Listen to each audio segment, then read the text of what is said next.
Good morning, and thank you so much for joining us. This is News Check, a program that explores issues shaping the news in the country. We always have studio sit-downs concerning some of the issues that you saw on the news, and we unpack this for you, and we get experts in different fields to help you understand a deeper perspective of how these issues are going to impact your life. And right now, we are in that political season, a season that is here with us, and it will take us all the way to 2022.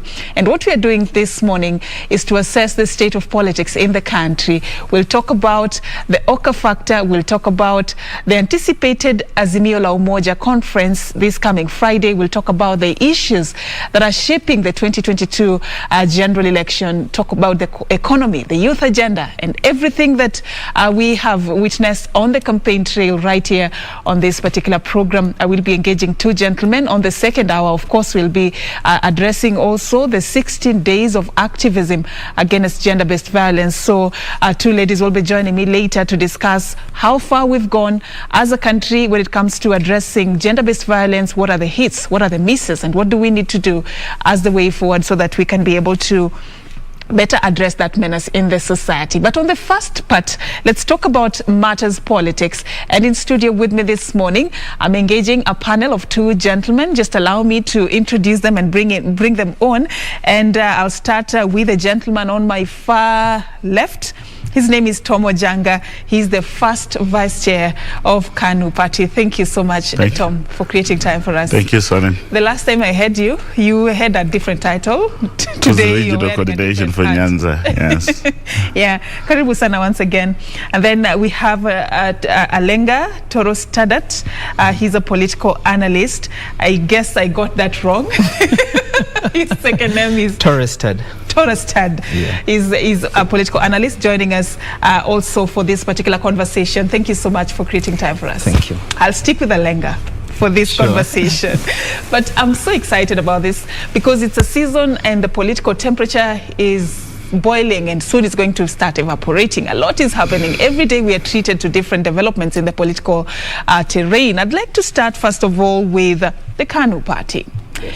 I don't know whether I should start with this new title you're wearing or there's something you're telling me about a new development, a regional development about the KANU party. Just take us through that. KANU is KANU. KANU is the oldest party in Kenya. On Friday, KANU made history as the first Kenyan party to be admitted to the International Democratic Union, which is a global alliance of center-right political parties with, I think, about 88 active political parties around the globe, majority of them actually ruling. So I think that's a very good space for us, and we're very delighted to have that position. So we made certain commitments, obviously, because of that, to advance democracy, advance human rights, advance economic progress for all, advance the rule of law. You know, those are commitments that we made. But fundamentally, it also forms how KANU will be going forward in terms of its economic policies. Because here we have the Republican Party, we have the Christian Democratic Union of Germany, and all these center-right political parties that are built around the acquisition, creation, and inclusion of wealth for all.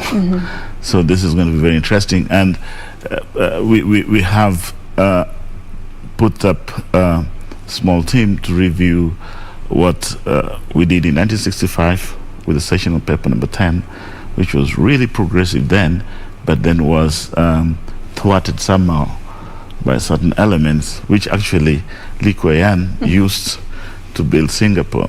And this was actually built, part of the session of paper number 10 relied heavily on the social economic policies of the Ottoman policy in Germany that created the German economic wonder. German economic wonder is wonder, right? So we're visiting all that, and I think we're in good space. We're in good space, yes. I'm also interested in knowing how this step, what opportunities does it come for KANU party? What opportunities does it present for you as a party? A lot, because when you belong to that global alliance, and you have the global support of all these political parties in terms of training, policy, campaign, technical advice. I may say, eventually, probably also. I mean, of course, there are benefits. There are benefits. I mean, it's a thorough process. It's not something that you just wake up and apply and get. You know, you must play a substantive role in the democratic union of the continent from which you are. Our Secretary General Nick Salat is the Vice Chairman of the Democratic Union of Africa, which he got last year as a first step. And now, together with the NPP of Ghana, I think, and NC of South Africa, we are members of the International Democratic Union. And we're very happy about that, really. Yeah, and congratulations. Yes. There was a time KANU as a party was a household name, and a few years later, there's been talk about the party, losing its grip, the light being dimmed a little bit. And I don't know whether you have that particular feeling, or as a party, what is it that you're doing to maintain whatever status quo that was set by the ruling party then? Selen, this Only is true. Party then. This is true, and allow me to correct this. Yeah. Number one, KANU is the oldest party in Kenya. KANU ruled for 40 years. It's been part of every government since then. So there's no party in the Republic of Kenya that has been in government longer than KANU and part of every government. Number one. That's number two. I think the feeling that KANU disappeared has more to do with the fact that KANU did not participate in the last 3 presidential elections. Because in Kenya, politics are done around presidential elections, the visibility. But this is the mistake that everybody has made in Kenya about KANU. And now let me put the facts and mathematical facts. The last time KANU ran for presidential election was 2002. Our candidate then was the current President Uhuru Kenyatta, right? So he lost against then former vice chairman of KANU, former vice president of KANU, Mwai Kibaki, right? So it was a KANU affair. So anyway, President Uhuru Kenyatta then got 1.8 million votes. So now let's do the maths. Assuming 800,000 of these voters died and defected to other political parties, KANU still got 1 million intact votes, voters who are over 58, right? On the 9th, and people should not make this mistake, on the 9th of August 2022, these 1 million voters will wake up with 5 members of their families, and KANU begins with 6 million votes. So people who want to go to Supreme Court may want to prepare for this. Those are mathematical you're predicting facts. What will happen I'm telling you. coming I'm telling election? you. We've done the maths. Will your party leader be on that particular ballot? KANU was the first party to nominate formally, to fulfill the constitutional requirement for nomination of a presidential candidate. KANU was the first. Okay. ODM has not done that. Actually, I think it's only KANU and Wiper that has done that so far. All right. Yes. Let's talk about the other parties. And Alenga, once again, thank you for creating time for us. So he has given us the assurance that Gideon Moi will be on that ballot. He will be on the ballot. He will be on that ballot on the 9th. There's no reverse gear. Okay, so what other surprises should we be expecting, or do we know what we need to know already from where you sit? I think it's important to look at things from a broader perspective. Like generally when we get a very deep history of KANU from my colleague Ojanga, and he ends it by telling us that Gideon Moi will be a presidential candidate. Then that gives us a question to what is the political health of OKA, because it has 4 principles, and out of the 4 principles, all of them have claimed that they are going to vie for the presidency. And if you look at maybe, for instance, Ford Kenya and the recent activities, we had their deputy party leader defecting to ODM. We have had a hint that both Dr. Eseli and Honorable Afula Munyenyi are also on their way out. And then, so you're looking at that shakiness in the entire coalition of OKA. And then the pronouncements by members of the ANC party, which is a partner in OKA, and the ultimatums they are bringing forth. So you look at it and you're wondering, this kind of destabilization, what sort of outfit is going to come out of it eventually. And then let's look at the relevance of 10th of December, that is Friday, and the event that will happen at Kasarani. I think it's going to carry a lot of weight, and it's going to bring a ripple effect in the political space, whether we like it or not, because you will realize that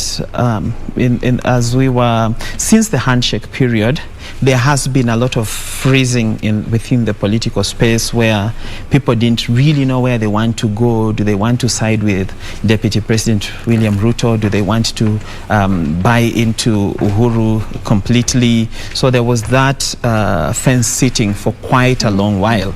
And a lot of the political actors might have placed a lot of anticipation on Raila and Uhuru falling apart, and maybe to really place this at the door of one of the OKA principals, Musalia Mudavadi, is one of the people that were really anticipating that Raila will differ with Uhuru Kenyatta eventually, and then there will be that gap, and then they will fit into that gap perfectly.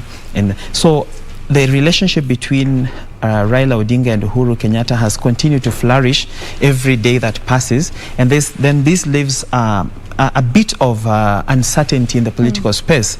And eventually, when 10th comes, I think it's going to be very clear that Honorable Raila Amolo Odinga is going to vie for the presidency. And as we may have all seen, the likelihood of Uhuru Kenyatta supporting him, though covertly, is very pronounced in everything that he does, typical of his, characteristic of everything that he does. And by so doing, then we might find a lot of shake-up in the space where people are trying to align themselves. I want to slow you down a little bit so that we go step by step. Before we get to the 10th conference at Kasarani, there's something you mentioned about the shakiness within the OKA coalition. I don't know whether you'd like to respond to that. He sort of painted a picture as if it's not stable, it's not concrete. There's a lot still being anticipated, and people could be moving from one point to the other. What is it that you can assure us this morning about what is happening within OKA? I will tell you something. Yeah. The country is headed for a stalemate, and this will become more apparent in March in terms of presidential elections and formation of the next government. And that situation is a mirror of what happened 2002, right? We had a formation called NAC, and it was viewed as a non-starter until the LDP stormed out of KANU and then joined them to form NARC, and then the whole space changed within a period of 3 months. So there's still time. I mean, in politics, there's toing and froing. I will assure you that OKA, as it is quite stable and moving forward with the agenda. And we are also aware that we're headed for a stalemate. The events on Friday, the 10th, this is... will they have any bearing on the OKA? No, that's the handshake conference, the handshake event, and we support it as OKA, as KANU particularly. We support that. I think the handshake has done a lot of things for this country, stabilizing the economy and others. We are center-right. We're more focused on how the economy should move forward. The handshake between the President and the Right Honourable Prime Minister has been really beneficial to this country. And the handshake conference, the Azimio La Umoja on Friday, we support it. And we're also going to be present there, right? And don't forget, coming from a KANU perspective, don't forget that KANU is a coalition partner of Jubilee. The conference on Friday is Jubilee and ODM, so KANU is in it. The way you're going about justifying this, I'm following. You know what I mean? But that is going to be the beginning of the real thing. We will go for Christmas. So you agree with him that after the Friday event, a lot is to be expected in the political terrain? A lot is happening every day. Yeah, that's just one instance. All right. Yes. So let's talk about then the event, because it seems to be like sort of the litmus paper in what we are all anticipating. Let's talk about this Azimio La Umoja conference. I want you to paint a picture for us. What is this all about for Kenyans to understand? Why is this being termed as an international, event? Why is it being termed as an historical event? What's the noise all about? History is very important. That's why in this country you've had some people even going on live TV and saying there's no need for us to be told stories of the past. There's no need for us to be reminded about history. We were not there, because that history, when it is mentioned, it indicts of some individuals. So that's why they will always never want to have it. So getting back to your question, if you look at the preparations that Honorable Raila Amolo Odinga has had before every other election, you will recognize that in every election that Honorable Raila Odinga participates in, he comes in with a huge premium of being this keen mobilizer, a perfect mobilizer actually, for that matter. And he brings together so many people. His message resonates around the country. But now the problem comes when he gets into the ballot, and the results are always disappointing for him and his supporters. We have had a lot of conversations where people say Raila is a perennial loser, but again, they don't pay cognizance to the issue around our elections, its credibility and its cleanliness, its fairness, and wholesomely. Is our election process satisfactory on all the parameters of leadership that we want to gauge? So for you to gauge somebody as a perennial loser, and deep down your heart you know that this person does everything right, but the problem comes when we are counting our votes. So I will look at it from that perspective. So that's why 10th becomes very significant, because in the previous attempts, Raila Odinga has always been coming into this election as an antagonist, trying to fight the power of the day and bring down some order that does not conform very well to our aspirations as a country in terms of democracy and the quality of our elections. So what makes this different? Yeah, it makes it different because I will look at it from this perspective. When you are deeply surrounded by the enemy, and then you are able to make a truce with the enemy, and then you enter into their territory, then it comes with the fact that you will be able to take care of their territory in one way or another. So there are some obstacles that have been very visible in all the attempts of Raila Odinga, but suddenly we are seeing those obstacles trying to melt along the way. So does that now give him a clear path to run for the presidency, and does it now guarantee us a credible election?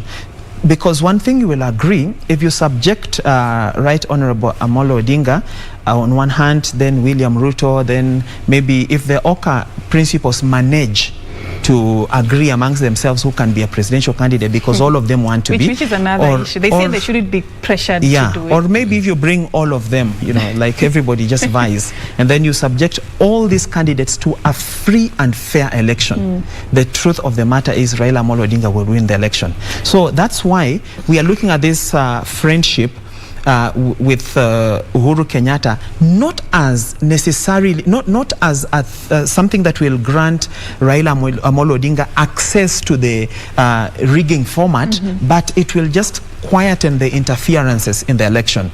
Many people talk about 2002 as the most fairest election in this country, but they forget one thing, that the outgoing president at the time, may God rest his soul in peace, former President Daniel Arap Moi, never interfered with that election.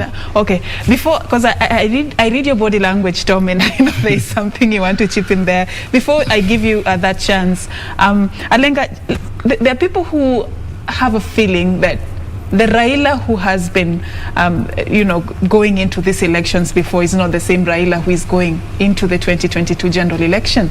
The brand Raila Odinga is a bit lost, and Deputy President William Ruto seems to be running away with it. That person who was on the other side of issues and running with the agenda of the people. What do you have to say about that particular issue? If you look at the statistics, some agencies have tried to come up with statistics showing how, if the election was held today, how would Raila fare against DP Ruto. If you look at the statistics, the difference between Raila and Ruto has been very dismal. And then when you look at that part of statistics and then go to the backdrop of it and ask yourself, this man William Ruto has been campaigning for the last 9 years, and that is the percentage that he's been able to garner. And as it were, I don't really think Raila Amolo Odinga has begun his campaigns, the campaigns that we know, but then he still has that percentage. If you look at the election of 2007, the election of 2013, the election of 2017, we can all agree one thing about these three elections. There was massive rigging, and Raila Amolo Odinga was the victim. And despite all that rigging, he still maintained a score of 44% in all the three elections. This 44%, the last one was about 7.5 million. So when this person is coming in with a cohort of around 7.5 million, that has consistently shown us that it never changes. In 2007, we thought Raila was gone completely. Even when he now entered into the Nusu Mkate government, we concluded now it's over. In 2013, he rises like a phoenix and still gets his 44%. In 2017, he still gets his 44%. So statistically, he's coming in, he's one of the candidates that we can say he's already coming in with a cohort. When you look at William Ruto, he has never participated in any presidential election, so we don't know how much he can get. When we look at Musalia Mudavadi, the first attempt in 2013, he got a mere 482,000. When we look at Kalonzo Musyoka, he got around about 800,000 votes. So we know these leaders, how much they can be able to get. So it's not a question of what will happen. We can see the statistics, and we must respect those statistics therefore. Tom, do you agree with those statistics? I mean, he has laid the numbers there. He's laid the numbers. Numbers don't lie. It depends where those numbers are coming from. Yeah, exactly. Yeah. One of the biggest mistakes that political analysts in Kenya make is that they interpret crowds as votes. In the last 4 weeks, KANU has proven that anybody else can have the crowds. And we did it intentionally. But I'll say this, and I want to repeat it again. On the 9th of August, there will be 1 million dormant KANU voters waking up with at least 5 members of their family. KANU begins with 6 million votes. And here is the math. ODM, without Wiper and ANC, will begin with about 3.5. UDA, if they're lucky, 2 million votes. So the breaker here is where Wiper and ANC will go. Take Wiper and ANC out, KANU wins on the first round. So I'm telling people here, and I want to say it here, don't be surprised, because without a coalition, without being part of any... This is the reason we made a conscious decision after doing focus group tests, after determining our strength to fulfill the constitutional requirement for nomination of presidential candidate as the first party in Kenya. It wasn't by mistake. We were not doing a show. We put the numbers. And I'm saying here again, I mean, first, let me make this qualification. Every party that is running today is a derivative and offshoot of KANU. People forgetting that. So as we've going forward, KANU has a very good working relationship with Jubilee and ODM. That will happen. But one thing I'll tell you with mathematical certainty, KANU will either control the next government or run the next government. All right. Let me talk about now. Yeah, the candidate, the KANU candidate, Gideon Moi. What is it that he has done or he's willing to do to create that national appeal, kind of a narrative? Because many people feel fine, there is that candidate Gideon Moi, but then nationally, when you speak about the national politics, what role has he significantly and now again, played? this is the second mistake that everybody makes. All other parties, because of their nature, because of their formation, they are built around an individual, right? They're built around individual. That's why some people call them briefcase parties or private parties of individual, right? KANU is not. The people who vote KANU, first and foremost, vote KANU. I want to repeat this again. The people who vote in KANU vote KANU. Right now, the people of KANU have chosen the Honorable Senator Gideon Moi as their presidential candidate. But now, but are we just talking about KANU when we are talking about the presidential seat? Yes. We are not, the presidential candidate is Honorable Senator Gideon Moi. So it's not about him alone. It's about the entire KANU fraternity. So get outside KANU. Yes. How is he planning on winning the votes outside KANU, outside one region, and it becomes like a national? KANU is the only party that is present in every corner of the country. No any other party is. So we're doing, you've seen what he's done the last 6 weeks. Our presidential candidate's been going all over the country. He's everywhere. Yesterday they were in Undani. People don't take notice of that, but it's there. And we have the biggest grassroots network of any political party in this country. The biggest, and the most stable, the most loyal, and the most dedicated. Today, if the Right Honorable Prime Minister left ODM, there won't be ODM. If Wiper left, if President Kalonzo Musyoka left Wiper, there won't be Wiper.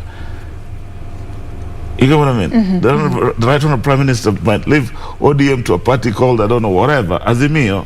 Then everybody goes to Azimio if he leaves that for Timbuktu to everybody, because everything is around him. You understand?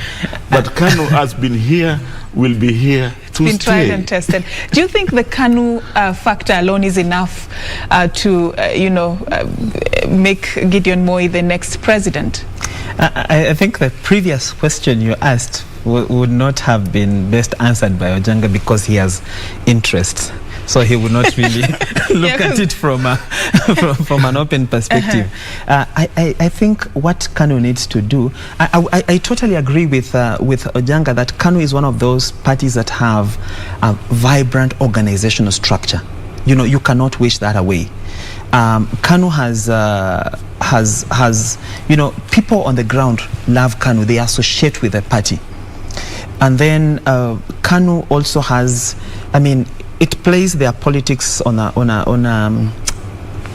I can call it non-controversial. Yeah, non-controversial, clean, quiet and all we that. Don't go abusing people. But with all these nice things we're saying about KANU must be willing to go back to the drawing board and ask themselves, why did they lose in 2002 and have never gone back to control of government? That's now where the breaking point is. Because if KANU we've never run for presidential elections since 2002. Exactly, that's the question. And there was a reason, because we needed to have this recess, review, rewrite the script, rebuild the party structures, renew the party. That's why we have KANU fresh out of that. So this is a process that takes years, you understand? It was deliberate and intentional. 19 years is a long time.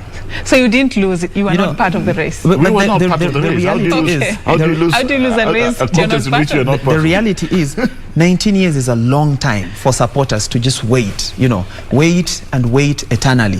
So that's why I asked you earlier, there was a time people felt KANU had taken a little bit of a back seat and they were not... No, we had to go back to the drawing board. So, and that's why KANU needs to confront that question. Why did we lose in 2002? Why have we been silent for 19 years?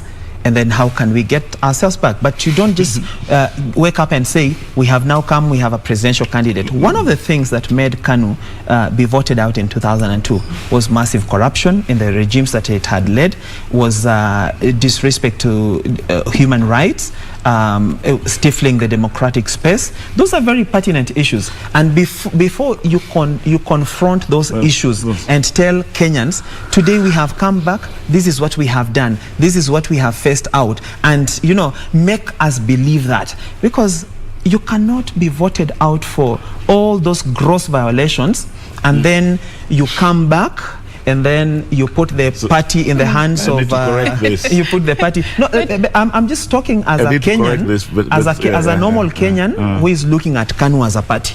I don't have any vested interest. I'm not a party leader for another party, so I'm just telling you, as outside here, that's how we look at KANU. It was voted out for these reasons. Is it so for 19 that years, KANU will be judged based on that history? Let me tell you one thing. Number one, KANU has lost only one presidential election.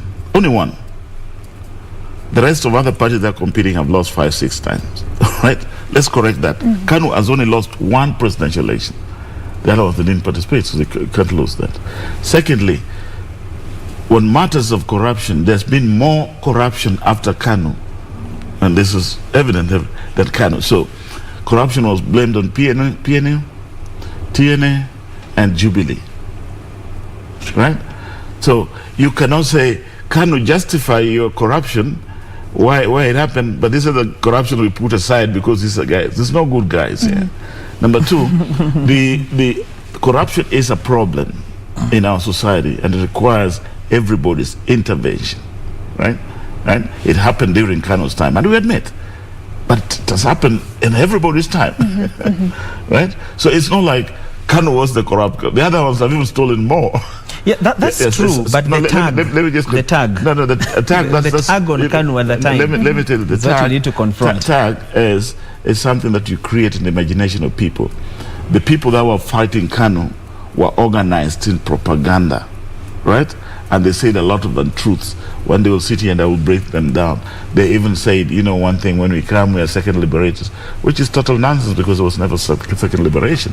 You cannot liberate within a liberation which is not ended, because the independence process of 1963 is not even completed because we are not economically independent. So you cannot have another independence within an independence process that's going on. So if you look at all that, what I'm saying is KANU went back to the drawing board and drew the line. We were able to go to the International Democratic Union and say, look here, we now play at international standards, and we got admission. No party in the history of Kenya has achieved that. But in the local political scene, in the local, how firm is your grip as a political party? I'm telling you and now, you know how the political terrain. The people that KANU is lining up to be part of the next government are people who are clean. Honorable Senator Gideon Moi is not going to appoint anybody that is tainted. You understand? It's clean. So it's the only party that is saying, look here, we don't care how your political strength is, but bring credibility. So we go to Christmas. When we come back, we will make this election a vote, a referendum on integrity. And KANU will line up its people against the rest of the people. And we begin with 6 million votes. All right. Well, let's 6 million votes as a starter. We have done the focus group. We have the numbers. And I keep on telling my friends. And I hope they all registered though. They are 1 million over 58. They have had the life membership since independence. And I've been telling our colleagues from ODM, from the other parties, from whatever, I said, look here, why don't you start looking for the Supreme Court, as a joke? But because they don't realize, there was a narrative that, look here, UDA has got numbers, Ruto is taking it, then ODM came, ODM has overturned that. Then we said, look here, let's prove to these people that we can call on Wednesday a rally in Kericho, and on Saturday we got 80,000 people. Then we moved to Kajiado. We called the rally on Friday, on Saturday is full. Then we went to the rally, then we went the biggest. We wanted to show that, look here, this is, the game. But I will take you back to your word, crowds are not votes, though. Crowds you are not votes. So you cannot judge. To say, like my friend here is saying, this is who will win, who will not win, on the basis of perception is wrong. Politics is about heads which you can convert into votes. KANU has 1 million dormant votes that will come with 5 members of the family. Those are votes which can be converted, not crowds. We don't talk about crowds. We're talking about our dormant votes that are there. We've gone through our register. So on the 9th, we begin with 6 million votes. And next year, January, we make this. If you listen to our party candidate's speech, acceptance speech, on the 30th of September, you would have noticed that we made integrity and corruption key messages. And they said, well, we'll come back when we do the presidential launch, which is on. But we will go for Christmas. When we come back, this election will be a referendum on integrity. KANU is going to make it that. The second thing is it will be also about economic models. Which we are going to talk about and I will link to you what we do as KANU. All right. So before we go to the economy and you know, I just wanted to touch on something concerning you know, the Raila factor. It's his 5th attempt to become the country's next president. What will make this different? Why now? What is it that will ensure that he becomes the president? I really appreciate the fact that Raila has been running for presidency now. This is going to be the 5th time. But when we look at history, when we look at history, lost controversially. That we must also respect, because if we need to shape our country going forward, we must recognize the fact that our elections from 2007 to 2017 were not credible elections.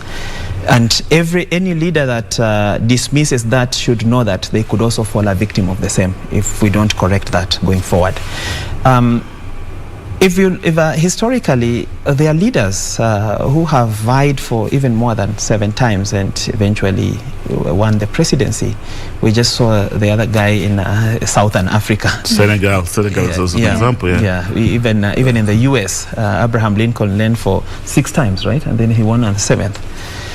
So that's not really something. So 5 times is not an issue. It's not an issue, and also it becomes not an issue when we look at the circumstances he was losing the election in. And they are not really good things to even remember or even talk about. When we remember the number of people that have lost their lives, we remember how much security forces have squandered just to bring down Raila, instead of that money being used to do other things. You know, we could use a lot of security inside here when our borders are porous, and then you wonder what are the security priorities. But that's now history. But the most significant thing in this election for Raila Odinga is, I think right now, Raila Odinga has realized how it is profitable to use silent strategists. You realize right now you will not see the normal people that used to speak on Raila rallies here and there, or that there's a team that is quietly doing things and you don't even see their faces, you don't know their names. When you see Raila speak today, you see his speeches are totally different, you know, because people are engineering that on a day-to-day basis. They are going back to the drawing board. They are searching through. They are taking evaluation of everyday activity to see, is it standard? And then number 2, Raila has also opened himself up to a lot of groups that are coming in to support him. You will see there's so many groups. There's young people, there's old people, there's women organizations, there's professionals. All of these people are coming, and all of them are accessing Raila directly, and they're talking to him, and they're doing their commitments, what they will do and how they will help. For instance, we have a lobby group that is called the Ideal Fifth, Activate Raila. This lobby group comes in on a very technical point, not like any other lobby group that will come in and say we are simply supporting so and so, but we have sat down and we did months and months of research, because we want to inform our decisions by research and facts. So we looked at all the candidates, we collected our views, and we analyzed the data and all that, and we came out with a conclusion that Raila is actually the ideal 5th president. That's why we named that lobby group Ideal 5th. In Ideal 5th, we have had conversations with Capitol Hill, and we have agreed with them the thematic areas that we're going to assist in the election. Number 1 is targeting. We need to rebrand the Raila brand, the messaging, what message reason. We need to demarcate those the Raila support basis and see what message is relevant for this group and what is not relevant for this group, and what is cutting across the board. So once we package that, then we get the ideal communication we want to get to the people. Number two, we are coming in terms of research. We believe that an election is based on research. You cannot just speak on the podium there and assume that all the factors will align for you. So we have to engage. We are engaging in a lot of research. We are doing media monitoring. We have set up an office that we are coordinating all these things. And then number three, we are coming in terms of data analysis. We are analyzing data. We are picking every aspect of the election that is happening. I mean, we have set up a system that is able to track every incident before the election, during the election, and after the election. We are tracking hate speech. We are tracking misinformation and debunking the same misinformation and telling people the truth. We are looking at a situation where we have created actually a mobile application that will give to all Raila agents. And from their basis, they are able... becoming even digital now. From their basis, they are able to report any incident. If you see any incident in your neighborhood that compromises the quality of an election, report it through that application. We are compiling everything. As he was saying about Supreme Court, we are reading ourselves in case but we shouldn't anticipate Supreme Court, that gentlemen. I mean, why should we talk? No. I disagree. That is where I disagree with both of you. Let's not talk about Supreme Court right now. Assume. But in case let's be optimistic a little bit. In case we are confronted by a reality where we are supposed to go to court, Ideal Fifth is going to walk in with valuable information that will table, and that information can be able to help us adjudicate that matter fairly. But be that as it may, we are not really focusing on that, because we are pretty sure with the research that we have put together, with the facts that have informed our stand to support Raila as the Ideal Fifth president, that is going to win on the first run. You have had, I don't know whether we are going to have two presidents, though. But then, let me say, all right, allow him also to chip first, into this. I think I like your enthusiasm, but I want to remind him, I was a founding member of NDP, LDP, and I'm a founding member of ODM. Why have you been running away all your life? Listen. No, those are the parties that Raila led. Founding, underline the word founding. Not just underline, founding member, and not playing in ODM at the periphery. I know when we were in ODM and all this, I know when we won, when we lost, why and where. Raila has been ideal president all his life, but the ODM machinery is not capable of delivering the presidency, and I will tell you why. And I know we'll discuss that, because I've been part of it. I've been running logistics. I've been at the presidential tallying center on behalf of the presidential candidate 2-3 times. You understand? So it's not, I will not be talking out on it, but that's neither here nor there. What I'm saying is this. One of the problems that this country has had is what you call generational responsibility, lack of generational responsibility. All right? Going forward, going for the next election, this is going to play a very big role, because we have a generation which is 70% of the population. Many of them have not taken the votes. Maybe they will if the IBC opens them.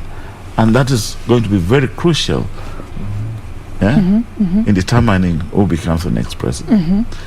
These people, because 2 generations were denied generational responsibility, they have anger. They have serious anger of feeling patriotic. You understand? Because everything has been centered about winning the elections. We started that in our 20 years of absence. So one key thing is, how do you make this young generation patriotic? How do you fulfill, how do you satisfy that need to feel patriotic? Because most of them are not anymore aligned to tribe. You understand? But you see, they are in an empty ether. So that's going to be very, very important. When it comes to that, then historical questions comes in. Who is better placed to give them the feeling of patriotism? There's only one party, KANU. only one party is KANU. Who is better? Because that's why the KANU colors are lined to our flag. We gave the country the flag. So I'm telling you, let's go for Christmas Friday. Let's enjoy. That's the support Azimio La Umoja. This is very important. Everybody should support the conference on Friday. As KANU, we commit to support the Right Honorable Prime Minister and the President. Jubilee, as part of Jubilee, will be there to support, to give us support. Then everybody will go for Christmas, and then in January, around mid-January, KANU will come back and we will give direction to this country the way we did in 1963. All right. Mr. Rotich is watching from Marsabit County. He's saying, morning Serfine na kuona, but we want this presidency to come back to Baringo, KANU iko juu. Seems like you already have one vote there. Mr. Rotich, thank you for watching. I don't know, this excitement around the 2022 general election also comes at a very pivotal time for our country.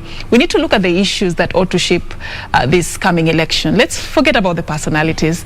Of course, we cannot talk about Musalia Mudavadi, Kalonzo Musyoka. I wish we could, but we cannot really know what is happening within their parties. That's why I'm talking about the party. Yeah, exactly. You notice I don't within your party. Yeah, that's why let's leave them aside for a little bit and talk about the issues that ought to shape this 2022 general election. Economy is a big one, and how the messaging has been crafted.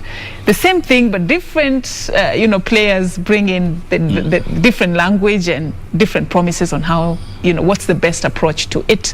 First of all, let's begin with why economy is a big deal. Why is it a big deal for 2022 general election? No, it's not just for 2022 general election. I think it's always been a big deal. The only thing is that now Rudolph has discovered Lake Turkana and named it Rudolph. Exactly. You know what I mean? So it's like going to, we had this guy called, or the two guys that named Lake Turkana. They went there, then they saw a lake, said, "Oh, we want to give Count Rudolph this," but it was Lake Turkana already existed. So it's a simple issue. It's always been an issue. As a matter of fact, in 1965, KANU issued a paper called Session of Paper Number 10, in which we drew the roadmap for economic progress of this country, right? In 1965, extensive Session of Paper Number 10, and in there were two models that were defined: top down and bottom up. Bottom up was 65 in 1965. No. No, let me tell you one thing. That's when they established the concept of building up parastatals so that the government could inject money in parastatals and create jobs. That's the bottom up. That's top down, right? But underlying here, they created the framework for rural development, the Arambe, and all this. Those are all bottom up. So people are discovering, Rudolph is discovering Lake Turkana when the Turkanas have always been there. You understand? And this has got to do with, I think, the background, and I will say that, if you have people that are not advanced in economic matters, any new jargon will do. All right. They think they've discovered it when it's not. So it's not new. I'm coming back to you, Alenga. In studio, we're talking about the state of politics. I have been engaging a panel of two gentlemen. Tom Ojanga, the first vice chair of KANU party, and Alenga, this second name is quite a mouthful, Torosterdt, a political analyst. I got it right this time. And we've been sharing about what is happening on the road to the 2022 general election, and we talked about the chances of Senator Gideon Moi, the chances of Raila Odinga, and the strategy that will work if their desire to become the country's president is to be fulfilled. And right now we were talking about the issues that are shaping this particular general election, and the economic agenda is a big agenda for this country. And you had given your sentiments and taken us back to history, yes. Where the bottom-up approach all began, 1965, you said. And I just want to hear from you as well, Alenga, where you sit on this economical agenda when it comes to the upcoming general election. Why is it pivotal? Placing the discussion of the economy in the current political and socio-economic dispensation, it is not rocket science to understand what our economy needs. It's very simple for our economy to be revamped, to be turned around, and it does not require any magic. So like I would rejoin with my colleagues' sentiments that some of the issues we are hearing in regards to the economy are things that are basic, are things that we've had before, are things that are just there. It's just the change of names. Like for instance, the bottom-up approach that is fronted by UDA. That if you look at devolution today, isn't that bottom-up? So if we just strengthened devolved governments and gave them more resources and purged out corruption at the counties and called for more accountability and prudent use of these funds, then we develop the devolution units, and these devolution units are now able to bring up revenue that will go to the national government, and then what comes back to the counties is even much more because they are generating more at the county levels. Number two, our borrowing. There has been a lot of conversation about borrowing. You know, you've had Salim Davadi vehemently talking about how the government is on in an illicit borrowing spree.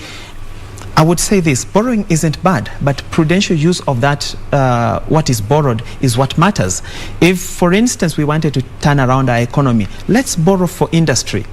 If we borrow and come and build industries and industrialize our country, these industries are able to pay back the debt. But if we borrow and invest in projects that we are just going to look at and marvel and say, wow, look at this beautiful road, look at this beautiful stadium, look at this, those avenues are not able to regenerate money back to our economy and pay for themselves. So, and then you look at what are the strongest pillars of economic recovery or economic development. It's basically industrialization and agriculture.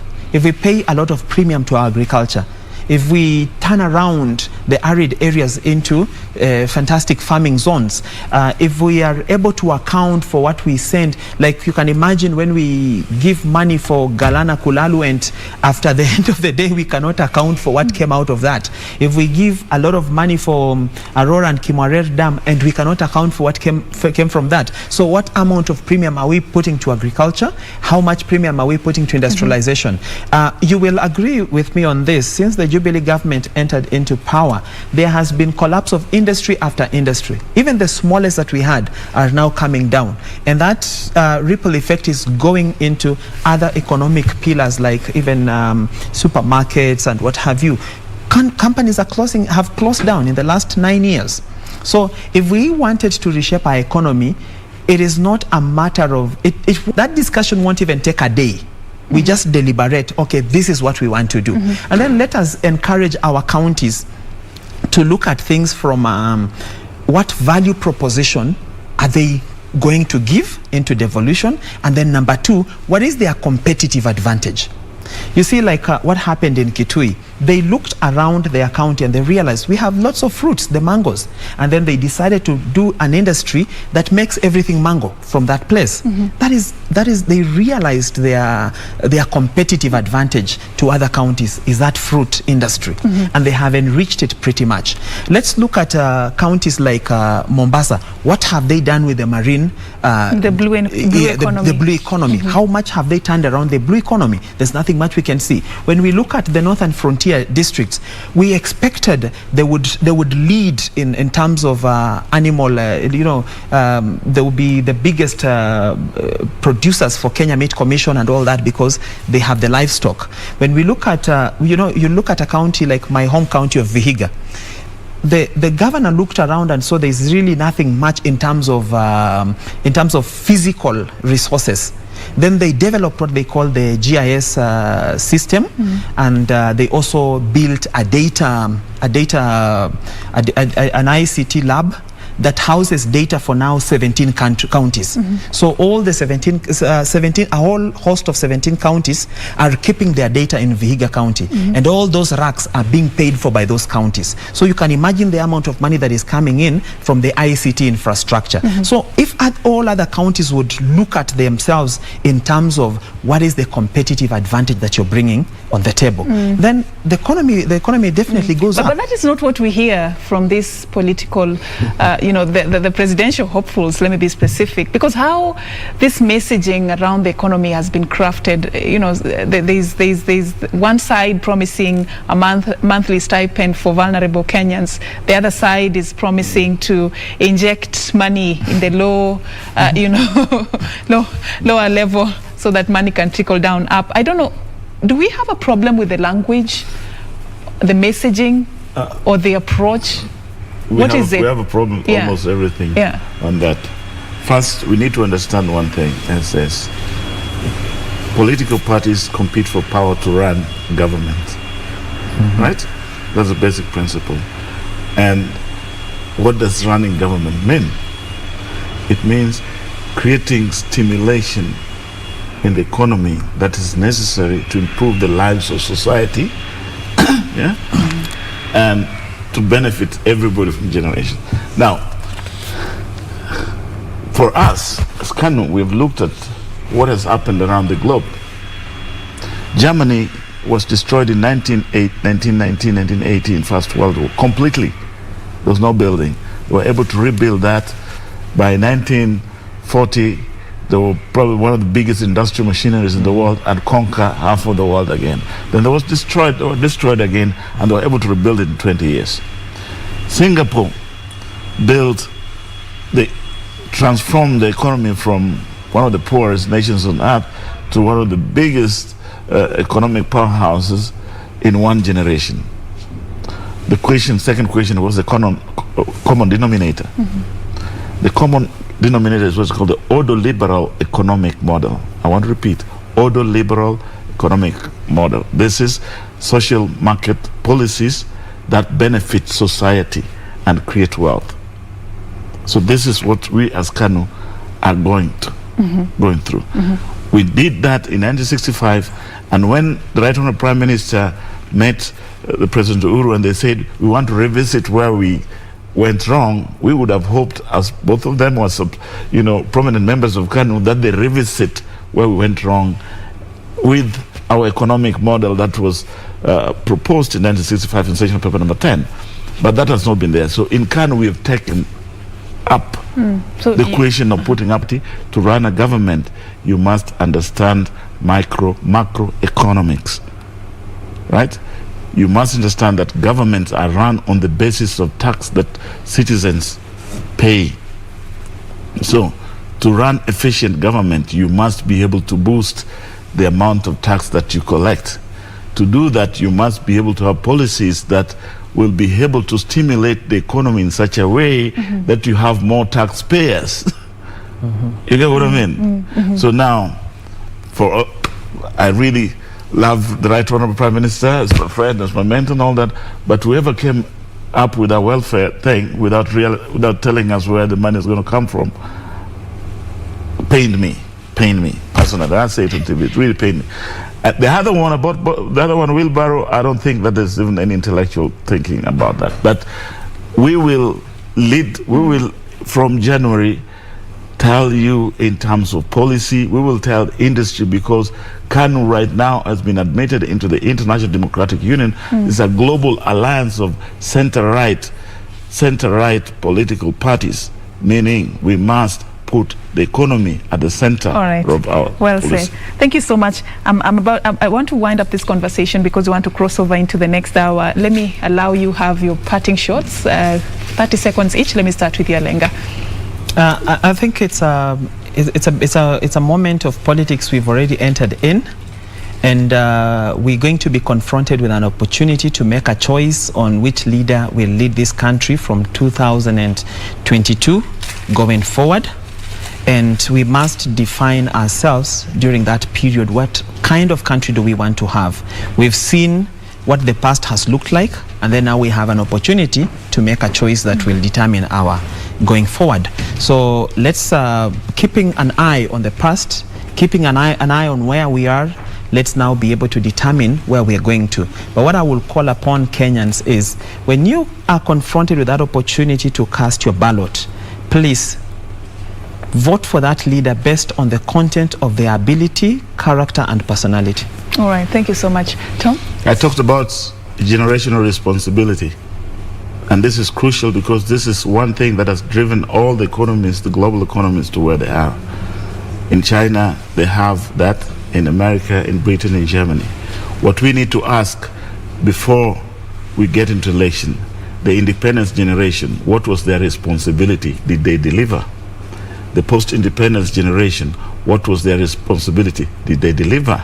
The current responsibility, the current generation, what is your responsibility and how will you deliver that? That's key.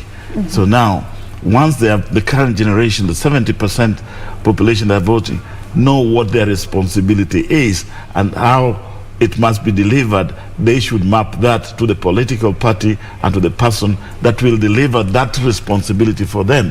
But to getting generation that overlap from one generation from another generation, and without understanding that each generation has got a responsibility in the African tradition, in the Western tradition, in the global tradition, every generation must have its own responsibility. All right. Therefore, the generation of today tell us, find your responsibility, find the right party to deliver that, and that is KANU.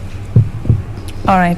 Thank you so much for creating time for us both, gentlemen, and sharing with us the much that we could concerning the road to the 2022 general election. This we can never complete in one sitting. We'll always be picking it up next time.